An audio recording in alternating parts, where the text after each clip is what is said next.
Nobody knows about me. You know, I mean, we're out here in Podunk Q. And that's the whole thing, is why keep all this stuff to yourself? In Centralia, Kansas, population several. You know, it's like people have to know about it. Normally it's, you know, 10, 15, 20 minutes that I'll shoot, and it's just a matter of, you know, the whole thing is I'm going for space repetition.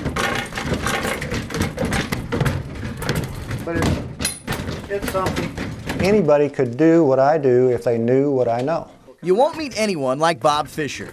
He starts every day in the basement of his farmhouse shooting on a homemade Pop-A-Shot-like contraption. He's part Larry Bird, he's part Albert Einstein, and he even admits he's part Forrest Gump.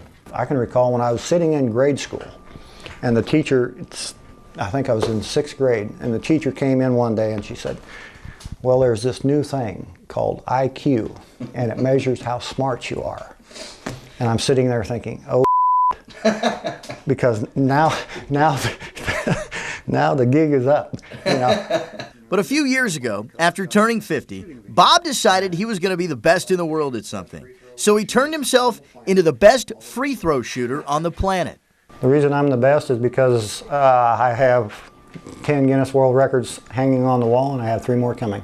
He's done everything from making 49 free throws in 1 minute on one leg, to making 33 in 30 seconds, to making 366 in 10 minutes. And he did it, in part, by reading and reading and reading. Here's a great book, The Genius in All of Us, Why Everything You've Been Told About Genetics, Talent, and IQ is Wrong, by David Shank. And that is so true, because that's the story of my life. I got quite the library when it comes to basketball. John Fontanella. Okay. They should be listening to him instead of Bobby Knight. After reading Fontanella's book, that's what I wanted to do, was base my studies on science rather than someone's opinion. The Talent Code by Daniel Coyle, this was my inspiration. This tiny 100-year-old schoolhouse just down the road in Vermillion, Kansas looks like something straight out of the movie Hoosiers. It's where Bob masters the art of free throw shooting.